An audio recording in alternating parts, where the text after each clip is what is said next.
Good morning, sports fans. Welcome to the Cheap Seats on 96.3 FM. You can listen to us on the go. Download the Mixler app, or you can watch us live as we stream on YouTube. Scott Kirby, Jake Johnston, Joe Ryan, Lloyd Kirby, and Jim Ash with you this morning here at Four Corners Lube.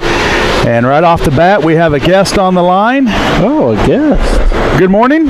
You there? I'm here, Scott. Good morning. Right. How you doing? Good. Mr. Sam Knox, former Lincoln Community High School Activities Director, and now with the IHSA. Sam, thanks for taking some time this morning. It's probably been a busy 3.5, 4 months for you, Sam, as the COVID-19 pandemic has hit, and a lot of things have been canceled. Obviously, the rest of the school year, a trip to Italy, yeah, spring sports, and now we're focusing on fall sports and getting back to school. And the IHSA has come out with a lot of new information that maybe you could share with us this morning.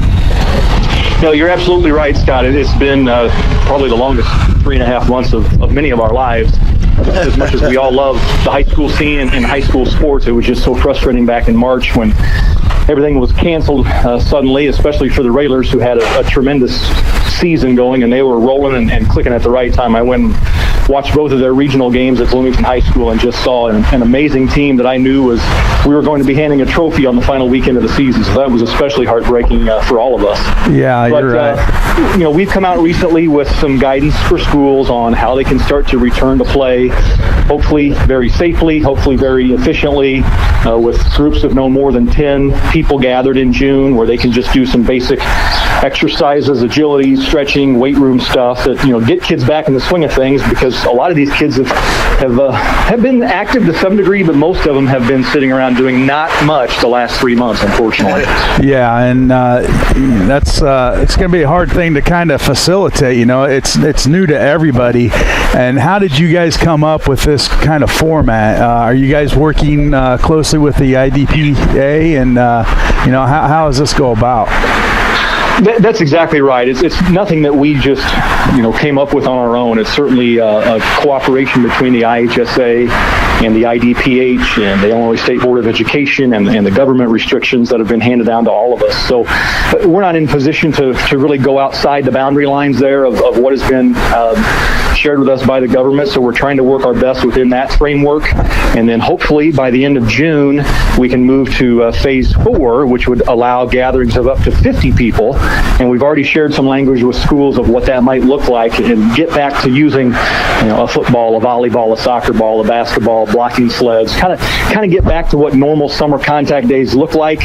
Still include the temperature checks and the asking kids about their symptoms, etc., but to try to continue to do things in a safe way to hopefully get back to normal by the fall. Well, I like the word normal. I don't know if there is a normal anymore, Sam. Everything's just kind of, everybody's lives were turned upside down, and, it's still going on a little bit with all the restrictions. And have you guys taken a lot of heat, or have people been kind of receptive for the most part? I'd say receptive for the most part. Anything that, whether it's a new policy from Lincoln High School or something new from the IHSA or wherever, you have both ends of the spectrum. Right. You have the people who really say, yep, that's a great idea, we're totally on board. You have the other end of the spectrum of people who say, oh my gosh, I can't believe the IHSA came up with this, what a rotten plan. And then you've got a lot of people somewhere in the middle. So We've received pretty good feedback so far from our member schools.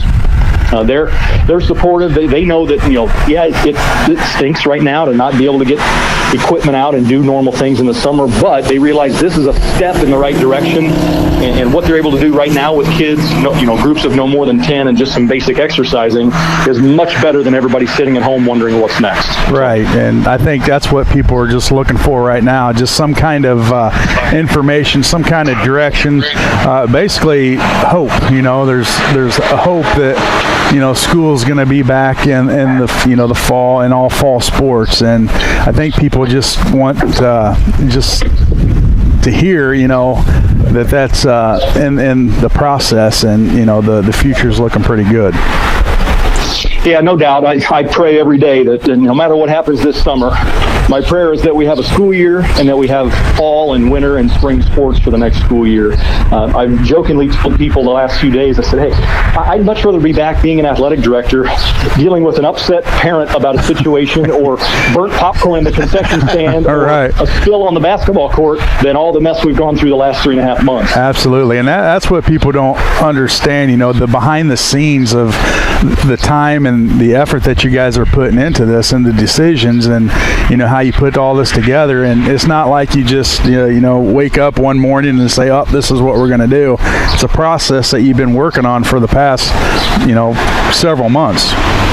Yeah, and it's, we all like to have handbooks and guidance and get the book out and what do we do in this situation. But, we can't even call anybody and say, hey, how'd you guys do this back in, 1994 when this happened the last time? Because there wasn't the last time. I kind of put it this way. We're driving down a road where we've never been before, and we're drawing the map as we drive down the road. What an uncomfortable feeling, right? Absolutely. But it takes a lot of good people to try to do this the right way. And I certainly hope, years down the road when we look back at all this, not just the high school sports scene, but just life in general, going to Walmart, going to church, all those things we took for granted, I guess. I hope we look back and say we did this the right way, and I certainly hope we don't look back and say, boy, we really overreacted on this whole thing. We could have done it a lot differently, but I guess time will tell. Now, has this kind of opened your eyes how much you rely on sports, not just the high school scene, but, the professional scene as well? We're used to going home at night and turning on a baseball game or, a basketball game or just being involved in something. And now, I don't even watch TV much anymore. And it's just, you don't realize how much in sports is a part of your life until you don't have it. Yeah, no doubt about it. I agree with you, Scott. I don't watch a whole lot of TV. It's nice to watch the old reruns of classic games, football, basketball, baseball games that we all enjoyed from years ago. But I really want to watch games where we don't know who's going to win, right? Right. I miss watching the Cardinals on TV every night. I don't miss that. Miss watching them dominate the Cubs all summer long. Thank you, Sam. Thank you. Well said. You're very maybe we'll well get back to that soon, but it seems like even the baseball folks, all the billionaires in the world can't figure out what to do. So clearly Sam's a very knowledgeable baseball. We're going to find different guests, Jim. But you say that, and I just got my money back yesterday from Cubs card ticks that I bought back in March, and so I don't even know if there's going to be baseball, Sam. The way the sides are going at it, I think the difference is 10 games, and now the Philadelphia Phillies just threw a wrench in it. Yeah, I read that too. It's crazy stuff, and nobody knows because again, we've never been here before. Are we overreacting? Is this? Could we be doing this differently? And we don't know, but we're, our primary focus, and you guys in Lincoln is the high school scene that we all love. And it was so, the only word I can think of back in March was just sad. I mean, when I went into the office that morning that we were going to have the board meeting and probably knew that the decision was going to be to cancel the basketball tournament, what a sad feeling. Having going through it as an AD at Lincoln and all the special memories and fun times with the people in Lincoln and Logan County who love basketball and love supporting the Railers and other teams in the area.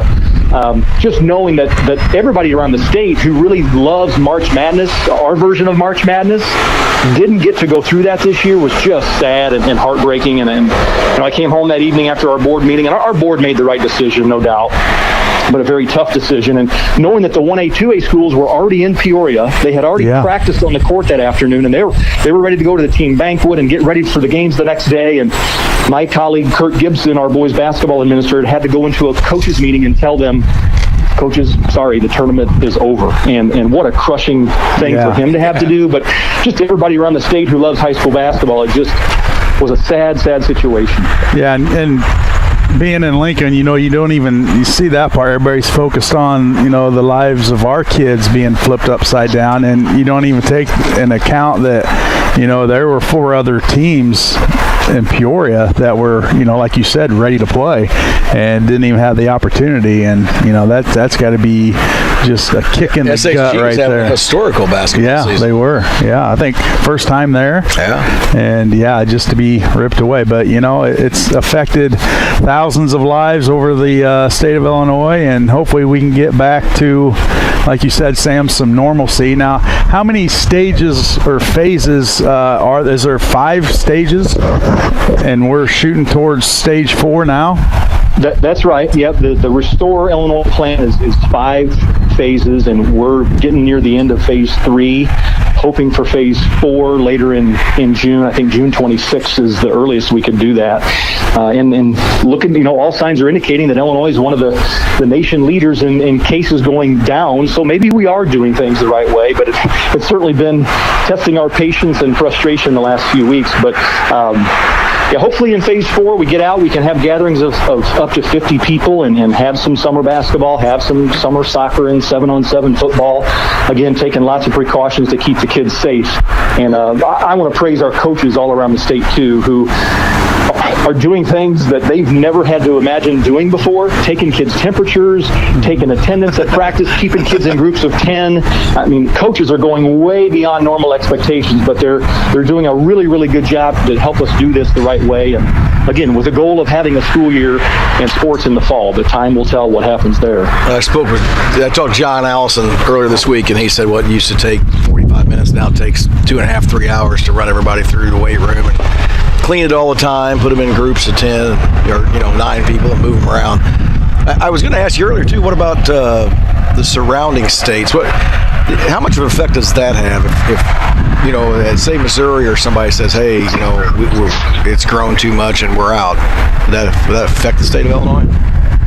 No, I've wondered that too, Joe. I don't know if Missouri is a little looser than Illinois. They've been doing some things over there. In fact, our family went to the Lake of the Ozarks on vacation this week, and really life down at the lake was pretty nice, normal. Huh? You didn't really even notice. We didn't turn the TV on once the whole week. So that kind of kept everything out of our minds. But it was nice to get some getaway time down there and get back to normal for a while. But Indiana is loosening things up, and Wisconsin and Kentucky. Iowa has always played their high school baseball and softball seasons in the summer. So they just started playing their high school softball and baseball games this past Monday. And I'm just, again, praying that they have tremendous success so they can play here for the month of June and July and say, look, our numbers are holding steady or maybe even decreasing. So maybe that will help Illinois say, yeah, it's possible. We can do this the right way and get back to fall sports in August and September. Now, we've talked about this. I think Joe brought it up several weeks ago, and I don't know if it's just a rumor, somebody threw this out there, of maybe flip-flopping the sports. We're having baseball in the fall and then football in the spring. Is there any truth to that, looking into it, or is that something that is on the table? Yeah, good question. We've heard that a lot too, and I won't say it's a rumor, because it was something we considered, but we didn't consider it very long. I'll be honest with you. On the surface, it sounds like, well, yeah, let's just flip-flop track and baseball and softball, put them in the fall. Take football, volleyball, and boys soccer, put them in the spring, and maybe it'll even out. Well, when you dig into the details just a little bit, it gets really tricky to do all that. As you guys have sports minds, you organize stuff before, you know what I'm talking about. And we realize it's really almost too late right now on June 20th. If we were going to flip-flop seasons, we should have done that a while ago. So I believe that concept is off the table at this point, and we're headed toward hopefully a regular fall season with boys soccer, football, volleyball, all the stuff we do normally in the fall. Well, that's good to hear, because I don't like it. Football's in the fall, and baseball's in the spring. I know there's a lot of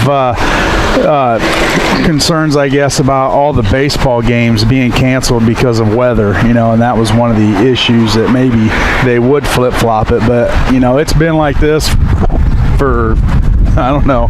Forever. How long, Joe? How long you been around? Almost 20 years. Yeah, so that's good to hear, Sam. Well, Sam, like to thank you for taking some time. Family doing good? You got some young ones, well, probably not so young anymore. No, we've got our twins are 16. They're going to be juniors. Geez. Now, Andy, our youngest, is 15. He'll get his license here in August, and he'll be a sophomore. So it affected our family this spring, just like a lot of families. Andy was looking forward to freshman baseball, Yeah. and Adam was going to run track. I was going to say, was one of them going to Italy? Adam was he was supposed to go on a school trip to Europe over spring break that they had been planning on, and my stepdaughter was going as well. We paid everything for it, so we're hoping that they reschedule it. They plan to reschedule next year, but that's really the first thing that affected our family was he had this Europe trip planned, and we had a couple meetings with the teacher, and the teacher said, I don't know, looking at things over in Europe, it's looking little, but we're still planning on going. And then when President said no more international flights, Adam looked at me like, oh my gosh. And that was right around the time that the state tournament was canceled for basketball. And I said, hey, let's put this in perspective, Adam.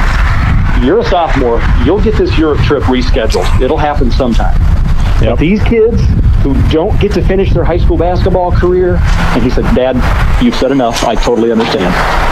That basketball tournament sadly wasn't rescheduled and will never be. So those kids won't get that. But he'll get to take his Europe trip eventually. And again, we're all hoping for better days ahead. I know it's coming. We all know it's coming. But the hard part is being patient and flexible to make it all happen. Yeah, that's and we haven't even mentioned all the other stuff that it's affected. Like you said, the graduations, the trips, graduations, prom, and just college kids. Yeah, just the whole their senior years. Just the whole experience of being a senior, being the big dog in the hallway, and a lot of that stuff, well, all of it was ripped away. But I guess it is what it is. I guess it just makes them stronger, and when they look back at this, 2020 was a crap year, and they made it through it. And the year of vision, the year of 2020, the year of TP. But Sam, thanks for calling in. We appreciate talking to you. We did have one listener say that you're way too smart for this show, and you know this guy well. And J Mac, he listens every Saturday, and making us look bad, Sam. J Mac's a legend. I like it. Yeah, he's a legend, all right. But Sam, thanks. Hope you guys stay safe, and we'll talk to you down the road. Yeah, pleasure talking to you guys. Keep up the good work, Sam, in Lincoln. We'll see you soon. You have a good Father's Day. You got steaks laying around in the fridge?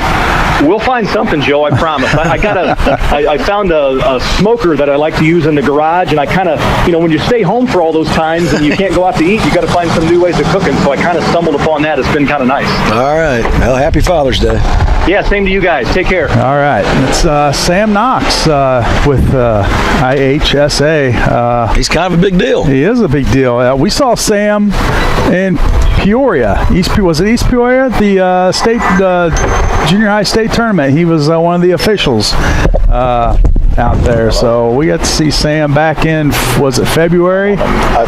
February, yeah. So he just does it all.